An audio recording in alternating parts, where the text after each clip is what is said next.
What's up, bro? How's it going, man? What's up? I hate sports. Oh, yeah? I Just neither like nor hate sports. crappiest weekend for sports, man. I give up on sports. Okay. Like, Just, my Tar Heel football team lost. all right. A little rough. My Tar Heel basketball team lost. Okay. That's two down. My Giants tied. They lost. It's a loss. Thank you, right? Like, both teams walked off the field like, what? I don't think What is any this? sport should end in a tie ever. Yeah. It's just I don't like it. it's just not good. I think that's bad refereeing. It's the worst. Yes. Refs were horrible. Like a ref should trip somebody or something. If things are too equal, they should be the ones that help out. You know, whichever side pays them. You have this damn zebra power. You need to use it, damn it, okay? And USA lost, man. I don't know what that means. World Cup is happening. Still don't know what that means. World Cup is happening in – all right, guys. So if you don't know, World Cup is happening in Qatar. Some people want to pronounce it like that. And USA soccer team lost Saturday morning. And it was sad. I cried a little bit. So just not the best weekend for sports. So yeah, I mean, I didn't watch care. any of them. I don't care what you did this weekend. Let's just get to this pod so I can go back and cry.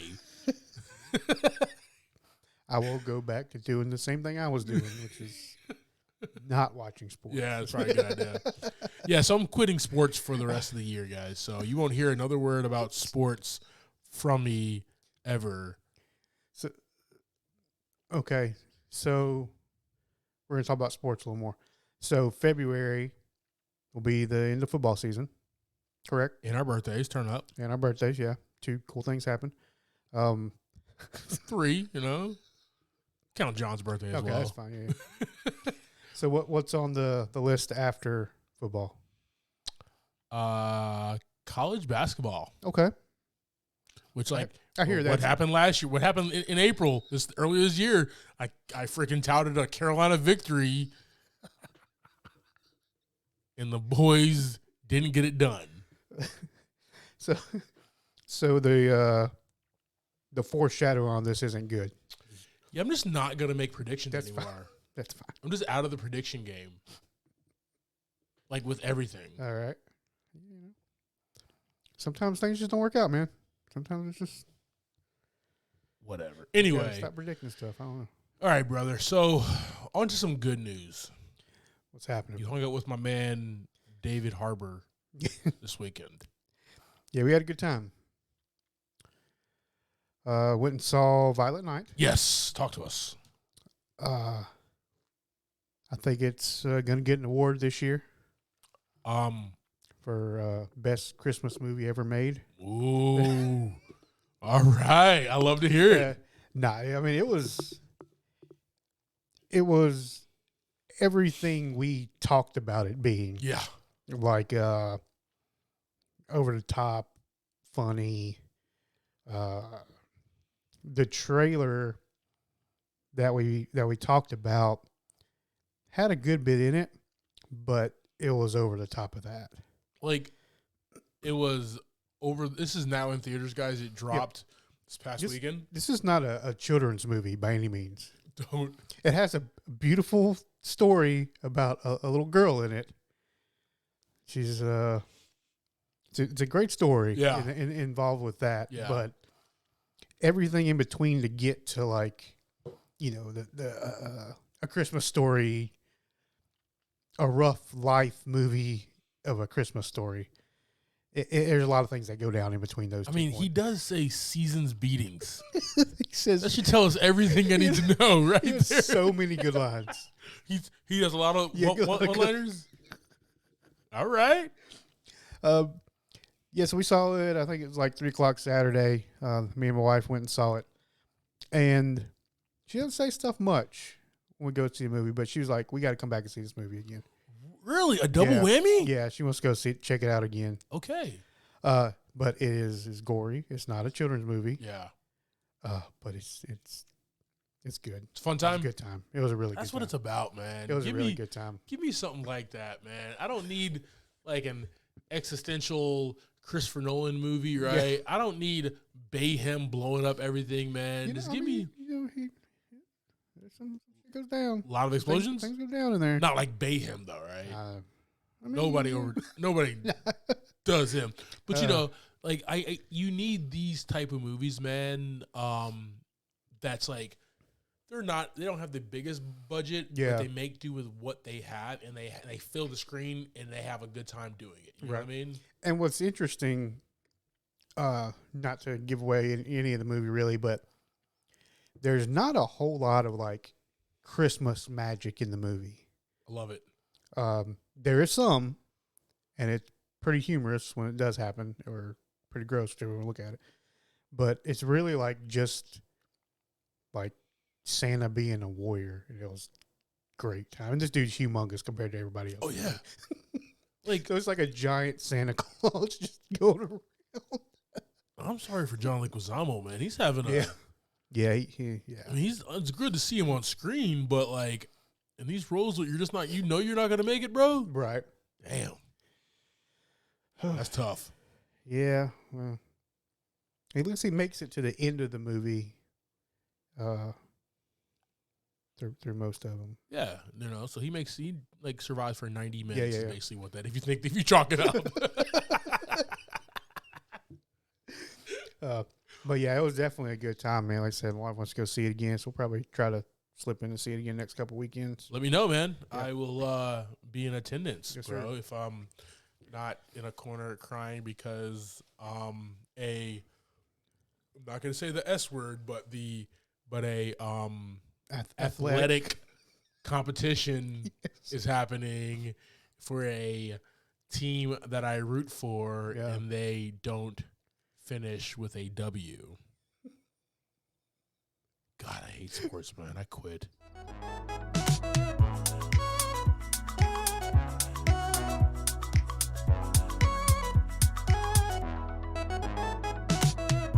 Welcome to this week's episode of Movie in a Pod. I am Clyde Smith. And I am Javier Villalobos. On this week's episode, we are discussing the trailers for Cocaine Bear, Indiana Jones and the Dial of Destiny, and our movie of the week, The Nice Guys.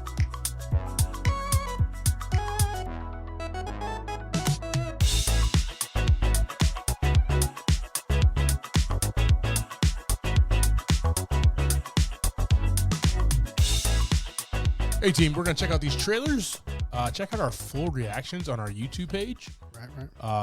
Guys, we got a YouTube page, and it's pretty awesome. So if you want to see two nice guys, two other guys, two bad guys, it's us. Check us out, guys. We might be in a buddy cop movie one day. Who knows? Definitely going to do that.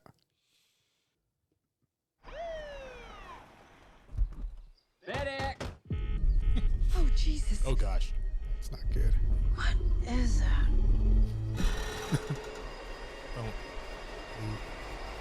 You did it. I don't think paramedics are supposed to walk into a room that's got blood flowing out of it. I mean, you know. I don't think that's part of their job description. We should go. 80s were walking. Millions of dollars worth of cocaine fell from the sky this morning in Knoxville, Tennessee. There's more of this out there. They dumped it somewhere. I'm looking for my daughter. Forest is a dangerous place. Hey, Henry, check it out. Something got into it. A deer, maybe. A lot of cocaine was lost. I need you to go and get it. Oh, God. No, don't eat that, don't eat that. Oh, no. Let's see what kind of effect that has on The bear, it fucking did cocaine. Does he have his like arm wrapped up? Yeah. A bear did cocaine. There was a bear. A bear? It was far. Hey, that's inappropriate. Oh, no. Oh, God. Oh, wow. You're safe. Bears can't climb trees. Of course I can.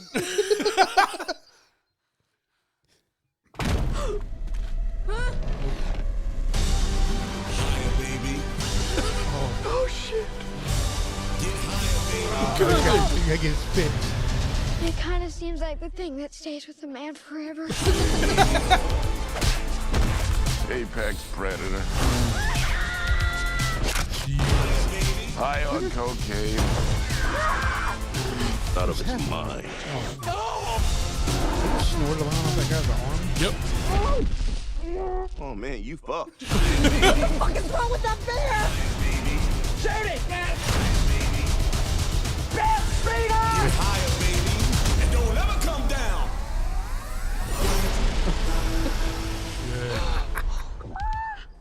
We have such good luck in nature. Oh, no. Hey, my birthday. All right. Cocaine Bear. Yes. An oddball group of cops, criminals, tourists, and teens converge. That's a very famous word of my man Mitchell Reese. He loves that word. All right. In a Georgia forest where a 500-pound black bear goes on a murderous rampage after unintentionally ingesting cocaine. Yeah. Man. That happened. Like, this is real life. This has really happened. That's wild. Your thoughts about this trailer, brother? Talk to me. Looks like we're going to have a lot of one-liners. A lot of... Without the great David Harbour, but, you know. you know. He'll survive. Yeah, dressed as Santa. Man, I don't know. I don't have good words right now. Like I said, gonna be funny, obviously, and I think it's just gonna be that kind of that real corny. You just can't help but laugh. Yeah. Turn your brain off and just don't. There we go. Don't worry about it. You know. But you said this really happened? Yeah, I believe so. I believe Cocaine Bear is a real thing. It happened in 1985. I hope I'm not making this up. I don't know. You might. Let's see here. And directed and co. After ingesting production. The film was inspired by a real story of a 175-pound American black bear that died after ingesting a duffel bag full of cocaine in December 1985. Did we just leak into the movie? It was the inspiration. Anybody can go to Wikipedia. Yeah. So it's inspired by real. There was like drug smugglers and stuff that was after the cocaine. Yeah.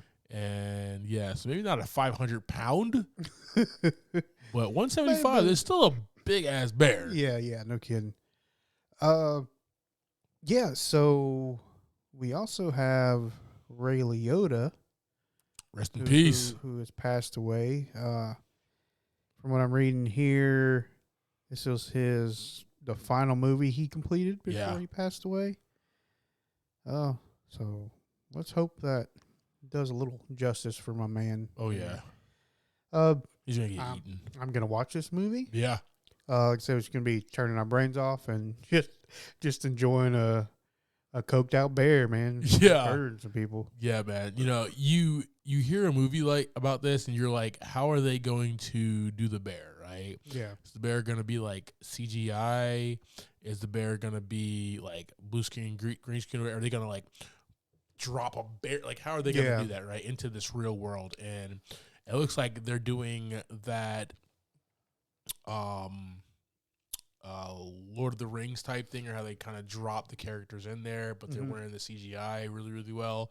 You know, kind of wearing not a bodysuit, but wearing like the motion capture. Yeah, That's the thing. That's what it looks like, man. Just want to know who they hired for that, man. It's like a fun role. So, we're gonna talk about the Harrison Ford flick in a minute, but like he was in like a movie called Call of the Wild like a few years ago with a dog. That dog was a motion capture person. Well, that's the same way like Rocket is. Rocket is yes. Sean Gunn. Yeah, exactly. I don't know if he's the stand-in. I don't know if he's not necessarily the motion capture, but yeah, I mean, it can be done. But I remember like seeing this thing where Harrison Ford was literally like petting a guy who's in this. just gently rubbing his hair back. So it's probably something similar to this movie. Yeah. But look at this cast of characters, man. We got Ray Liotta, Kerry Russell, Scott Size, Aiden Unrick, Catherine Kim, O'Shea Jackson Jr., Matthew Reese, Isaiah Whitlock Jr., Jesse Tyler Ferguson. And this keeps going, man. Just a great cast of characters. This is going to be a really fun movie, man. I want to go see this. This is going to be a good rated R romp. Oh, yeah. Excited for this, guys. We're going to throw this on our socials. Let us know what your thoughts are on Cocaine Bear. Cocaine Bear. I miss the desert. Already a beautiful desert sunset. Just awful. Already a chase. Oh, jumping in another car. Okay, right off the bat. I miss the sea.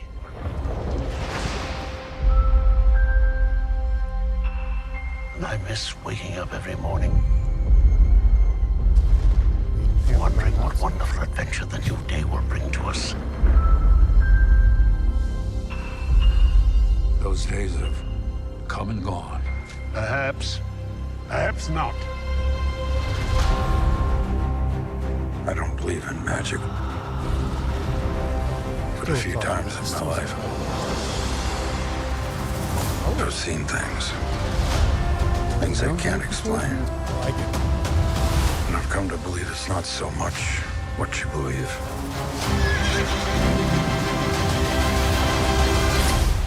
It's how hard you believe it. Let's go.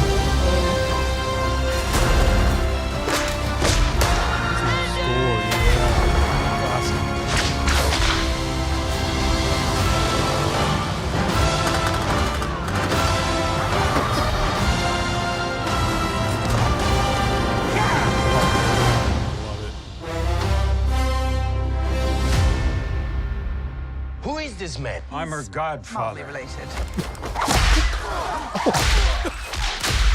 Get back.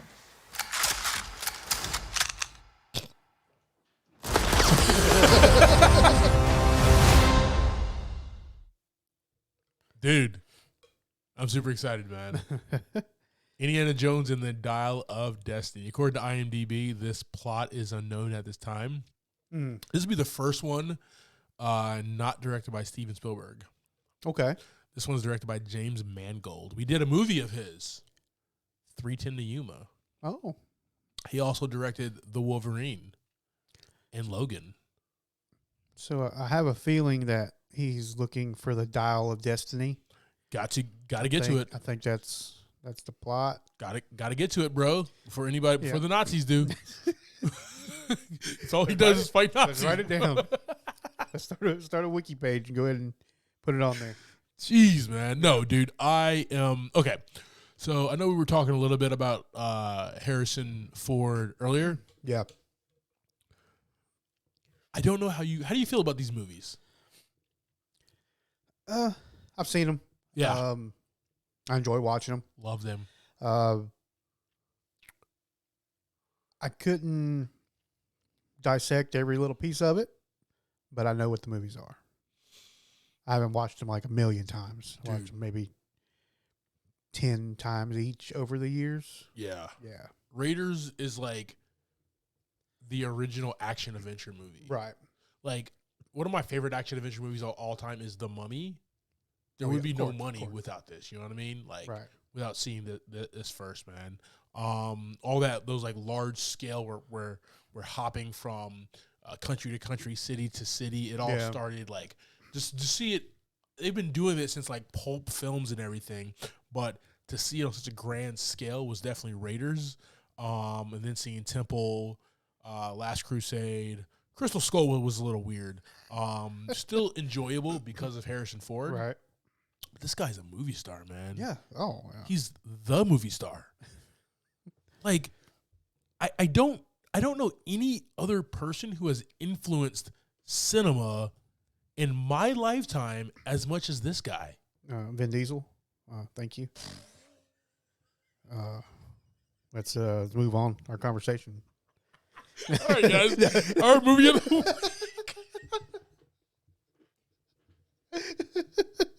I agree. Guys, so what me and Javi try to do now is throw each other off of our game, okay? So when we're about to go into like a spiel or like talking, that's what we do. You win this round, sir. You win this round. I agree. He's one of the first big scale action. Yes, action man. guys. Like, and he's still doing it. He's still doing it. Still doing it. He played Han Solo. Yes. Rick Deckard. Okay. Mm-hmm. Obviously, Indiana Jones. Jack Ryan. He was Jack Ryan. After he did Patriots games and Clear and Present Danger, man. Fantastic flicks. Mm-hmm.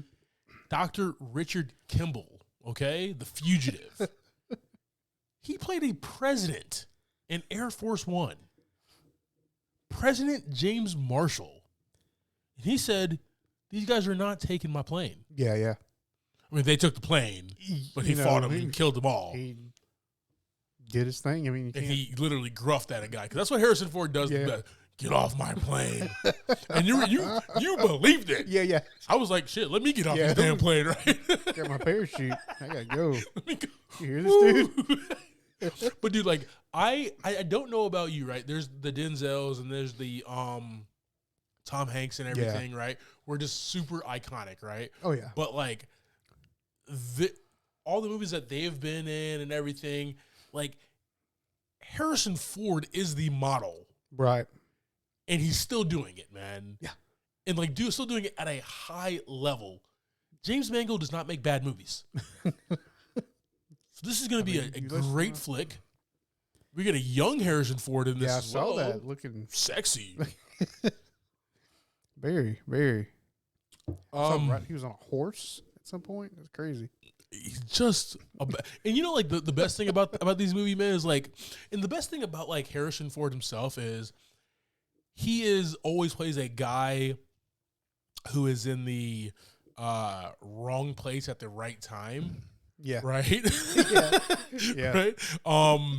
So, and that's kind of how all these Indiana Jones I'm geeking out right now, so I apologize. That's how all these Indiana Jones movies are, man. And like, he is just going to lead us on a great adventure. I'm just here for it, bro. Yeah. I am not in the theater night one, but I'll be there Sunday matinee. Yeah, I mean, we don't ever want to go night one. That's just just not good sometimes. No. Yeah. But man, guys, let us know what your favorite Indiana Jones movie is. Are you excited for Indiana Jones and the Dial of Destiny? Are you excited that Harrison Ford is making another one of these? He's doing it, man. What about the involvement of not Steven Spielberg this time, who's producing, but we have James Mangold, who is a fantastic director that brought us to likes of 3:10 to Yuma and Logan. Let us know your thoughts, guys. We're going to throw this on our socials.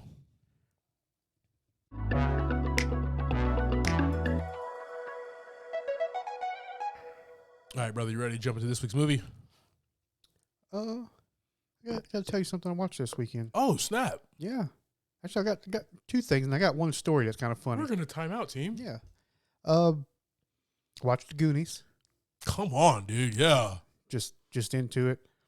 What brought it up is when I sent you that meme about Sean Austin. Yeah. About them like saying they remember him from what was it? One of them was like 50 First Dates and 50 First Dates, and the other one was from Stranger Things. Yes. Yeah. But they were hating on him because, like, how are you going to sleep on him when he helped Frodo cross, right? Yeah, and I was like, I remember him back when he was searching for One-Eyed Willie. What a damn, with his asthma pump, yeah. So I went and watched The Goonies, which beautiful, is always, awesome movie, always man. a fun time. And also watched Jurassic World Dominion. Oh. On Peacock. Yeah. And one thing I learned that if you don't stop the movie on Peacock, it will play all day long, and your dog will learn a lot about Jurassic Park. That's probably a bad idea. That's probably a scary thing because you have a big dog. Yeah, I started watching it Saturday morning, and I didn't quite get all the way through the very end, and I forgot to pause it or something, and then I didn't pay no attention to it. And then like 6 hours later, I'm like, why is this movie still on? And it just continuously played the same movie over and over. It's the and ultimate director's cut. I was like, what? I was like, how long was this It's movie? Zack Snyder's Jeez. take on Jurassic World Dominion is what it is. So, yeah, it played a lot. So, I just let it go, and the dog was enjoying it. Zack Snyder said, I'm going to slow-mo every death, okay? Every time a dinosaur is going in for a kill, it's just going to be gnashing and gnawing, and it's going to be very slow-mo, and it's going to be a dope-ass rock song to it. So, Zack Snyder, baby. Let's go. Zack Snyder. Dude, I did like the Jurassic World movies, man. Quickly before we jump into the nice guys, I went down a rabbit hole. Okay. I found out that Joe Pesci has a Christmas album. A lot of people have Christmas albums. They really do, or man. just albums. Yeah. And some of them are fire. Harry Connick Jr. You. No, I already knew that Joe Pesci had a Christmas album, but for some reason I was on HBO Max and I watched the seminal Dark Knight Returns, Right. the comic book movie, animated. Yeah. Watched the first half, watched the second half, which is like 2 hours, 2 hours and some change, right? And it was fantastic. And then I was like, this is where Batman fights Superman, and it's really, really cool. You know what I'm going to do? I'm going to watch Batman versus Superman, but you can't watch the theatrical version. You have to watch the Ultimate Edition. Okay. Which is like 3 hours and 20 minutes. Because it's Zack Snyder, right? And we've sat through. Every punch is in slow-mo. You know what? I honestly don't know if I don't think I've watched the Ultimate Edition. Okay. So I'm going to put that on my list right now. You do that because I'm not typing nothing. I'll just have it looks cool though on YouTube. Like the cat thing. Because like when your first watch of Batman versus Superman, a lot of it doesn't make sense. And it's because the studio was like, "No, you got to cut that. No, you got to cut that. Yeah, you got to slim this down, bro." And Zack Snyder does not know how to do that.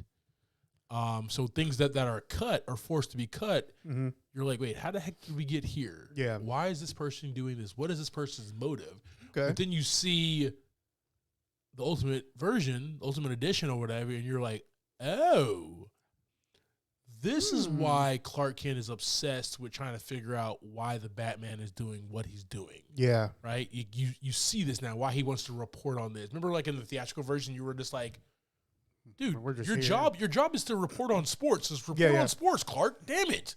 Let's get to the next scene. Yeah. Right?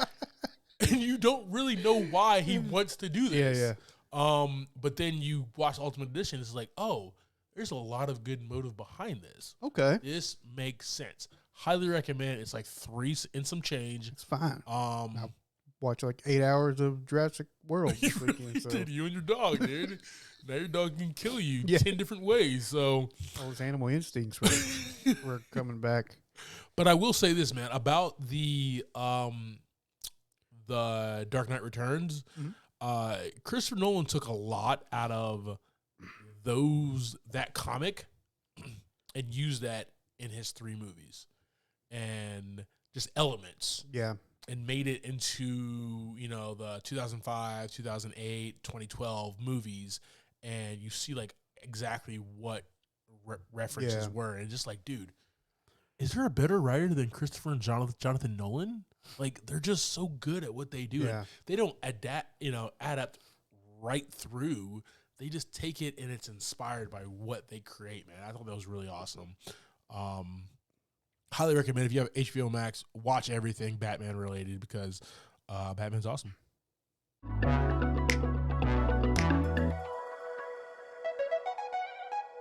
Bro, little Russell Crowe, Ryan Gosling? Yeah. Let's get into it, brother. All right, guys, we have this week The Nice Guys. This movie dropped in 2016. And, guys, we got a few movies that also dropped that year. The Girl on the Train, Why Him, The Thinning, Bad Moms, Star Trek Beyond, a little Sabotage, Suicide Squad, Speak of the Devil, Batman v Superman: Dawn of Justice. Perfect. And a Christmas movie with the man with the best damn hair. He got an award 19 years running, dude. Best hair ever. Yeah. Jason Bateman in Office Christmas Party, dude. Still the same. Still the same. Still bro. beautiful hair. Still beautiful hair, man. All right, guys. So this movie is directed by Shane Black, the Nice Guys, and written by Shane Black and Anthony Bargozzi. We had a $50 million budget, and box office brought in $62.8 million. Now streaming on Netflix, so I'm assuming somebody's getting some royalty checks. Oh yeah, Ryan Gosling is unless they don't. I don't know what Netflix does. Yeah, No, there's no telling. they haven't put my movie up that I was writing earlier. That was a book. Never mind. I'm the worst. Haven't written my damn book yet. Yeah. We'll put it on an e-reader for you, Yeah. hubby. Starring in this movie, we have Russell Crowe as Jackson Healy, Ryan Gosling as Holland March, and Gory Rice as Holly March, Matt Boomer as John Boy, Margaret Qualley as Amelia Kuttner, Yaya DaCosta as Tally, Keith David as Eddie Harris, Bo Knapp as Blueface, Louise Smith as Miss Green, Mariella Talio as Misty Mountains, Gil Gerald as Virgin Paulson, Daisy Tahana as Jessica, Jack Kilmer as Chet, Kim Basinger as Judith Kettner, Lance Butler as the kid on the bike, which he was a fun scene. It was an awesome scene. Love that you included him. Yeah. Ty Simpkins as Bobby, Hannibal Burris as Bumble, and then, according to Wikipedia, an uncredited Robert Downey Jr. as Sid Shattuck, which we just see him there. Yes. That's what Wiki said. Good old Wiki. He won't. RDJ won't answer my text back. I tried to get a hold of him, but he just didn't. He's finishing that Netflix documentary on his dad. Yeah. You know what I mean? So he might get back to you. We'll 3 to 9 months. Who knows? All right, brother. Go ahead and give us that quick synopsis so we can jump into this flick. So we have two completely opposite guys who cross paths when searching for the same lady named Amelia. A respect grows that also blossoms into a bit of a friendship, and they leave a path of destruction bodies on their way to attempt to save her. And I reiterate, attempt to save her. Awesome, man. Let's go. All right, let's jump over here to Russell Crowe as Jackson Healy, man. Jackson Healy is just all muscle, right? Literally, that's what his job is. All muscle. He is an enforcer. Mm. He is a so he's not a detective. He just gets shit done. You pay him, he beats a guy up. He whoops a guy's ass. He breaks a guy's arm. You know what I mean? And you pay him to do stuff like that. But you feel like at first that he doesn't have a North Star, right? He just does it, wants the money, keeps it moving. Yeah. Right? But you soon learn that he develops into a character. You're like, oh, he's a little rough around the edges. Yeah. But there's something about this guy. Yeah. He's kind of an asshole. And by kind of, I mean he is. Yeah. And everybody lets him know that. But March sells the entire movie. But you're rooting for this guy. You maybe not know why you're rooting for him, but you're definitely rooting for him to win. Loved his relationship. Obviously with March, obviously with Holland, but more with Holland's daughter. Yeah. Right? Like she was that person that was just like, yo, Whiskey Tango Foxtrot, bro. Yeah, very grown up. Yeah. Very grown. I feel like that's that character developed that way because of the situation with her dad being a private investigator, right? And gone and So, always he's beat like, up. so can you go to somebody else's house? I gotta go. Yeah, do some stuff. Yeah, she was a great character in the movie too. She was a lot of fun. She was fun, man. We'll jump into her for in a minute there, but he is one half of Jackson. He is one half of the nice guys. The other half, man, Ryan Gosling. Yep. This guy, I didn't know he was so damn funny. He can do it all, man. It seems like he can do it all. Really can though, and it's annoying. How are you good looking, funny, can sing, act, and dance, bro, and fight? It's it's not fair. It's not. Like, obviously, there's like Ryan Reynolds. Yeah. Who's, I don't know, I haven't seen Spirited yet, but looks like he can do it in there. But Ryan Gosling has proved he's the Canadian that can do it all. Yeah. I love to hate this guy, man. Damn it. My wife thinks he's attractive as well. Yeah, he was the laughs from the get-go. Oh my gosh. I'm sitting in my living room by myself on like Sunday morning watching this and laughing. Good deal. Everybody's asleep. I'm just like, I don't care. I'm laughing. Can't help it, dude. It's mostly because of Ryan Gosling. The help from Russell Crowe being the more stoic straight man, and their interaction, man, they complement each other so well. But yeah, I mean, their interactions, his interaction with just other people, his screaming, like his the fact that he's not a tough guy is what was so funny. Like he's a drunk. Yeah. Right. He's definitely a drunk, and he's pretty much drunk throughout the entire movie, which like adds to his character because he is a dad he's a widow, taking care of his daughter. Mm-hmm. She's more grown than him at times, but when he tries to dad her, those are hilarious moments as well because it's like, I was already going to do that, or no. You know what I mean? Like, so it's like she came home with the groceries, right? Yeah, when she was like driving him around too. Exactly. My favorite thing is when obviously they meet because like Healy opens the door and like punches him in the nose, and kind of breaks his arm and stuff. But that's not even the funniest meetings when he met him in the bathroom at the bowling alley when he's trying to get up. That's just a physical bit. Yeah. Yes. Yeah. Well, also the fun same that same point is like the yoo-hoo. Oh gosh. Like she gives him one yoo-hoo. He's like, I haven't had one of these in a long time. And the next thing he has a case of them. Just reminded him of so much you, man. Yeah. Healy's trying to get it in, man. But no, dude, just the leads here, Healy and Marge, and like you said, how they complement each other, right? You know, Healy is he's not the smartest guy, but he's very tough, rumble, get the job done, fighting. Marge is not a tough guy, but at the same exact time can, outwit and smart and knows the city very, very well. Right.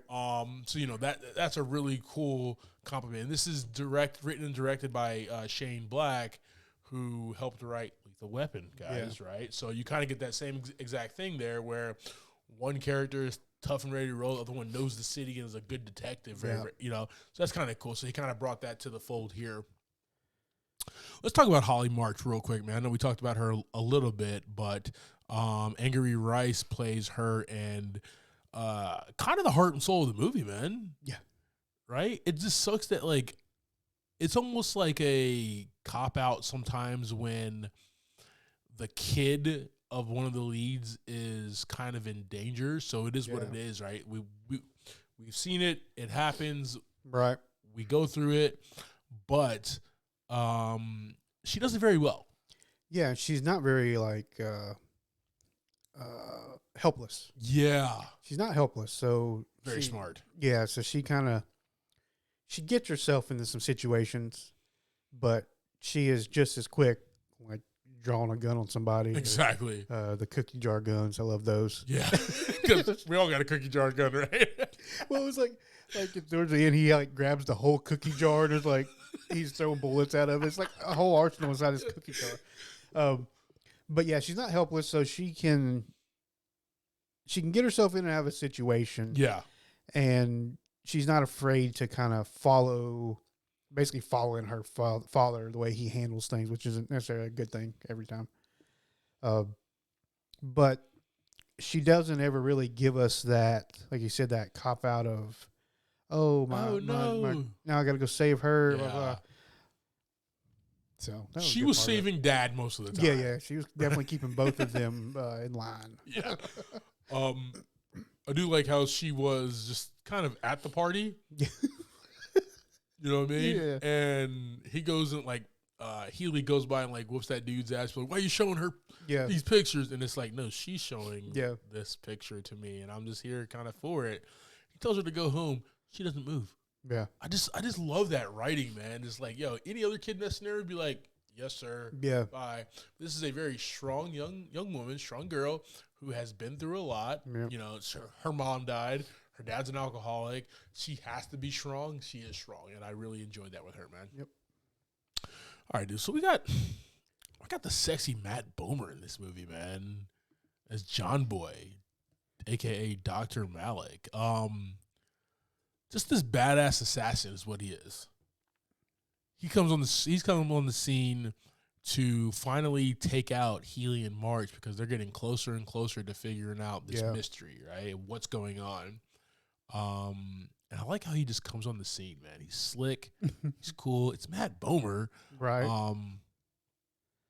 And you just kind of feel like he's the assassin, but you kind of like don't know at the same exact time, but you feel eerie around him. Right. And it's like, okay, what is this guy gonna do here? Oh shit! Now he's in the house with with like Holly and her friend. What is gonna happen, man? I mean, he's super creepy the whole time. Very, very good looking, but creepy. Yeah. I think it was the hair. The hair was what was really creepy. Hair was sexy, dude. Yeah. Well, I mean, for me, that was the creepy vibe, was like the slicked down kind of hair. Yeah. And he just walks in all cool. And they're, continuously talking about John Boy, like from the, was it the Waltons? Yeah. It's just an I ongoing just joke. love that great writing, man. Yeah. Shane Black is just fabulous there. But he's just the assassin that we see in the second and third act that is trying to take down Healy and March, man. There's some good shootouts and some good action sequences with him there. All right, so she's not in the movie a lot, but she's the central figure in the movie. We have Margaret Qualley as Amelia Kuttner, and everybody's trying to find Amelia. Yeah. Trying to find Amelia because, it's weird because Healy is hired by her to beat up March to stop finding her, right? Yeah. March is hired by... That was Misty Mountains' aunt or something. It's such a weird... Yeah, that was... Webb. That was Miss... Is that Miss Glenn? Miss Glenn, yes. Lois Smith, Miss Glenn? Yeah. Yeah. Yeah, Misty Mountain's grandma? That was? Family member, whatever. Yeah, I don't remember that detail. Because she sees her, right? But we find out that the key to it is Amelia. So that's why March is after her. And we don't see her much. But then it turns where we have to now protect this girl. Yeah. Right? Once they do find her and get a little bit of information, where the plot gets thicker and thicker, right? And you know what, with these movies, man, they're almost... This started as this is an interesting movie, right? Where it started like very small, where it's like, all right, missing girl. All right, cool, easy, whatever. It's going to be that type of movie, right? Seen it before, we'll see it again. But then it kind of gets bigger and bigger and bigger, and we're like, oh, there's this humongous conspiracy. Jeez. all right, I'm about it. Let's Yeah. go. Yeah, we're just layer on top of layer on top of layer on top of layer. You know, it almost reminds me of Amsterdam, how that kind of got bigger and bigger, Yeah. right? It was like started small with like this girl's death, right? Yeah. And then it just got, or the father's death, excuse me. And then it just got bigger and bigger and bigger. And then you find out it's like this overarching conspiracy where, So it's exactly the same movie. I mean, but super cool though, right?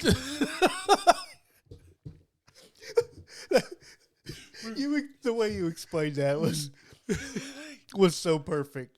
Like to talk about both movies, but Maybe I just love that damn genre Yeah. of movies. Okay, you do that to me, Yeah, my yeah. eyes are glued. Okay.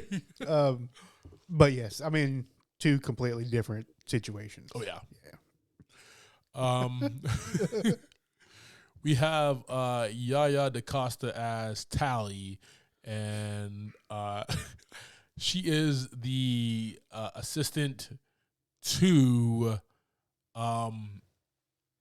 Kim Basinger's Judy Kuttner, Yeah. who works for like the Department of Justice or whatever. And I love March. I love how March just flirts with her the entire time. Yeah, he's in right? love with that girl. He is in He love is with her in love. from the get go. I love it. When she like when like Kuttner gives her card to him. He's like, "Should I get her card as well?" Yeah, he's in love with her up until the very. I don't think he was ever not in love with her. I don't think that he ever thought that she was in on anything. Yeah. Right? No, he's blind. Even he's booty blind, right? That's what it is. Healy was trying to tell him, right? Holly was trying to tell him. He was not trying to hear it though. Why are you pointing a gun at me, Callie? What is going on here? You look so amazing. How'd you get your hair that way? Oh, dude. I honestly did not know Ryan Gosling was this funny, man. Like we saw him in like Drive and like Only God Forgives, right? Mm-hmm. And then like The Place Behind the Pines. These like dramas, right? Like Right. we saw him in like after he was a kid, we saw him take these really dramatic turns. And Yeah. just like, okay, this is his wheelhouse right here. This is what he's about. But then like he did Crazy Stupid Love, and then he did this movie, and I'm just like, You got wow. got a little something going on. Dude got some comedy chops to him, man, and like perfect timing as well. And a good mix of the physical comedy. Yeah. Which, like you said, the bathroom scene was Perfect. fantastic. Perfect, man. So good. But also like him just kind of like rolling and just like missing the film roll or whatever, just falling. Yeah. Or when he like plays like Cowboys and Indians with the girl at the party and like falls back and he falls. Like it's Falls just down great, man. Wait, did you fall again? So good. It's just the best, man. We got our henchmen here. We got Keith David as Eddie Harris, and Bo Knapp as Blueface there, and they're just your run of the mill. You have to have these henchmen in movies, and that's how Shane Black writes. He writes it in all of his movies. You're gonna have some henchmen that are just badasses. You're gonna see through the film until they're dead, right? And that's basically what these guys have here. Yeah. Moving forward real quickly here, Lois Smith as Miss Glenn. She's the one who hires March to find her niece or whatever, Misty Mountains, who is a adult film star. Perfect. Very good way to say Yeah, it, it right? was My good. grandmother It was can good. still listen to this pod, Yeah, yeah. right? Perfect. I mean, Who hires him to find her, and that's what leads him to Amelia to try to find her, right? Just kind of a weird, and he's telling her the entire time, like, Misty's definitely not alive, but she doesn't believe it. Yeah. Right? So she has Coke bottle glasses, right? yes. Your favorite character, I believe, was there was Chet that was quick, but then Lance Valentine Butler, kid on bike. Talk to me, brother. So this is the scene where they're just they're kind of moving forward now, right? They're trying to investigate some places together. Yeah. And this kid just drives up and he's like, I try to get it on the movie, guys. And he's like, what, maybe 12? He's on a bike, so Yeah. he's not old at all. He's like, I tried to see if they wanted me to get on this movie because This adult film. Yeah. because my thing's big. And he just offers to show him. It's such a funny scene. It's the same thing with like we see Ryan and Russell Crowe, both in this scene, and both of them are like, "What is happening right now?"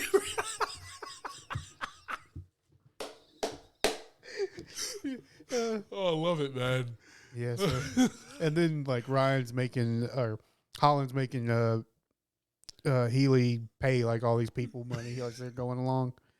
It's so good. Yeah, that scene was super funny because he was so serious the entire time. Yeah, it was. He was gonna make his money one way or another. Yeah. He's either gonna be in this film when he's gonna tell him some stuff. All right, guys. We have Kim Basinger as Judith Cutner, and she's the mother of Amelia, and she is the head of the Justice Department. And kind of like late, we see her later in the movie, in like the end of the second act. I fell in love with Kim Basinger in 1989, Batman with Michael Keaton. As we all did. Thank you. Vicky Vale, still the ultimate Batgirl. All right, there's Bond girls and there's Batgirls. Okay, all right. Vicky Vale, the best. Nicole Kidman definitely comes second. But she is the head of the Justice Department, and you get that she's kind of in a weird position. You don't know if she's working on this side of what these guys are trying to do and solve this mystery and help Amelia or not, or is mom on the end with the, this is it goes to like the automotive, them trying to do not a carburetor, but what is the a catalytic converter. Catalytic converter. Yes. Javi, for Tracy out there in Iowa, what is a catalytic converter, and why was this movie, and why was going on with this catalytic converter? So that is an emissions item, helps clean the air. Yeah. Cost, I would assume. Yeah. Is the whole deal. That's why people steal them. True. That's why people cut them off cars, because just what they're made of, they're just valuable. Is that still a thing? Oh, yeah. Yeah, it's still a thing. People still cut them off cars? Yeah. Jeez. Yeah. Yeah, it's like, other than like pulling an engine out, it's the most expensive part to get off a car. Wow. But they're not traceable or nothing like that. So once they're off, they're just scrap metal, basically. Gotcha. So, yeah. Gotcha. So that's what this is about here. Okay. That definitely makes sense, man. Yeah, so I assume, I didn't think about it too much, but I assume the cost of using them, making them, and having them put on is kind of what they're trying to avoid. Right. So that's just like any cars that are going through the years, they get stricter and stricter. Yeah. So they get more and more expensive because you have more and more electronics. True. So I figure that's probably what it was. Just costs. Everybody trying to not have to spend that extra money making items. Gotcha. And I loved how her character said, they kind of foil and do what they have to do for this mystery and kind of unravel everything. But I love how she says Detroit always wins. And it's just like, this is a back in like the 70s, right? Motor City, man. Motor City always wins. And I'm like watching this in 2016. I'm like, didn't age well. Detroit did not. Yo, for all our fans out there in like Detroit, Michigan, we love you guys, but we know it's been tough as well. So I don't think we have any Detroit listeners. Not yet. No. All right, maybe we'll get up. Maybe I'll hashtag Detroit like there 7 times and see what happens there. Motor City, Flint. I know Flint's up there. Oh no. Oh man. All right, dude. So let's talk about this. Just the look and the feel of this movie, man. Talk about the 1970s. Just multicultural. Just the clothing, right? Mm-hmm. March looked super cool. He had all the dope ass, even though he had that big ass cast half the movie, right? Right? Yeah, he was rocking it, though. He had the dopest suits, man. I really enjoyed watching that. It is cool, man. Like, I just love seeing we've seen Los Angeles so many different ways, right? Yeah. We've seen it throughout every era, every decade, but it almost seems like, man, stop me if I'm wrong, this the LA in the 70s looks the coolest, man. It's kind of the start of, the Lakers are going. No laws out there, man. No laws out there. Lawless place. It was wild. I mean, just this. But looks fun though. Just this party alone was Dude. wild. This adult film party Yeah. by Sid. Oh, I gotta verify if that was Robert RDJ. Do we? I didn't verify it. It just says uncredited. Yeah, I see that, but let's see. Let's see. We can. Let's see what this little thing is right here.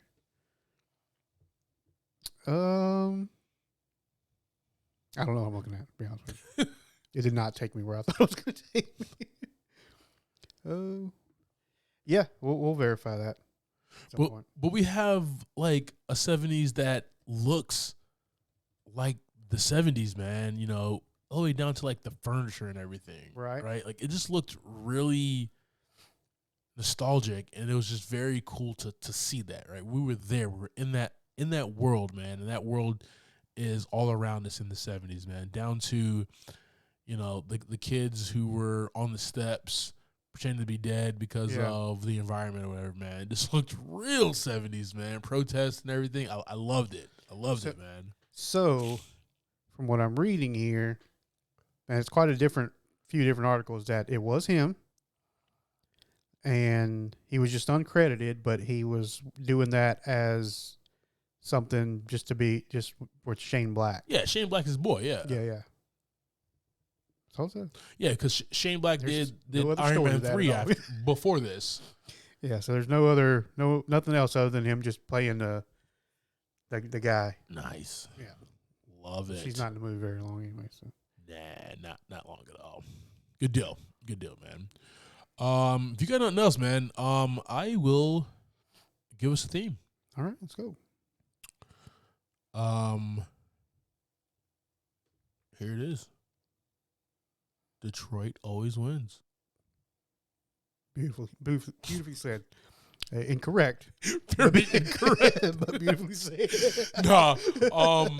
But I think what Shane was trying to tell, man, I think for one, I think Shane Black was trying to get back to like what he's really, really good at, right? He just got off the heels of doing Iron Man 3, which is $1 billion movie. Yeah. And he wanted to do this, right? The budget for this was $50 million, made 62.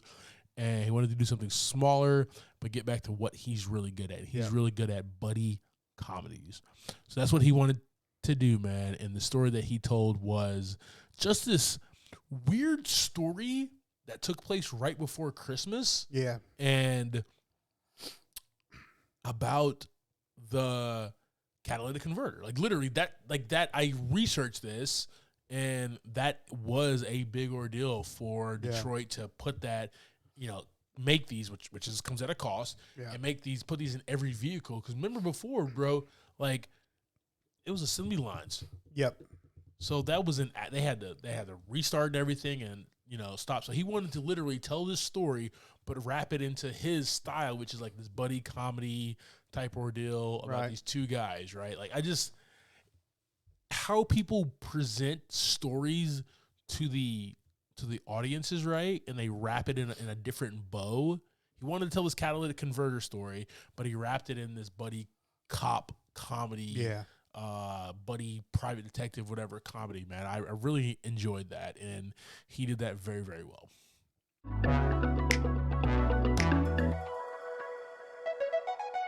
All right, team. So that is our conversation about 2016's The Nice Guys. JV. Yes, sir. What are your thoughts and ratings on this, man? Is this your first time watching this? Yes. This is my first time. Nice. Love that answer, always. We watch a lot of different movies, Clyde. Yeah, we do. Yeah, we watch different movies. It's fun. I've seen the movie like 20 times. That's fine. It's really. I might watch a couple more times because Nice. it's really awesome. My rating for this one, I'm gonna give it 3 buckets of popcorn. Yeah. It's a good time. Had some good laughs watching these two guys just pick on each other, fight each other pick on other people, fight other people.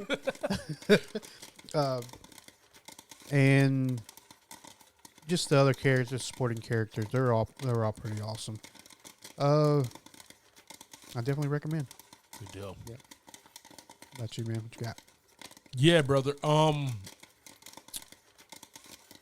You got two strong leads, man. Russell Crowe has been doing it for a while. Yeah. Ryan Gosling is just a bona fide movie star. Yeah. So they're just really good, sexy leads, man. And they have a great cast of character underneath them as well. And their conversation is just tight. You know me. The script has to be tight, man. It's got to be a relationship that makes sense. Yeah. Right? There's not a relationship between these two, but they form a bond, like you said, right? And it has to make sense, and this one does. And they have each other's back by the end of the movie, right? By that third act where everything's unraveling, even though March is kind of just like rolling around, falling everywhere, right? And like Healy's shooting and beating every guy up, right? It really was, yeah. Healy's over there whooping ass. March is just trying to like track down this roll of film. But it's just fun. The entire movie is a fun roller coaster of a ride, and I just really enjoyed it, man. This gets 4 buckets of popcorn for me. Yeah, the Nice Guys didn't do well at the box office like we wanted to, but it is a rated R movie. It is a Shane Black comedy. I want to see more of this, man. These are the type of movies that I just love to watch time in and time out. So, highly recommend.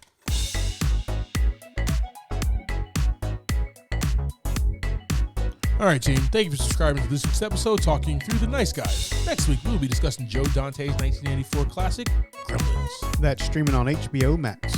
I'm Clyde Smith, and you can find me on Twitter and Instagram as I am Clyde D. Smith. I'm Javier Villalobos. You can find me on Twitter and Instagram at Mr. J8200. Thanks, guys. Appreciate it.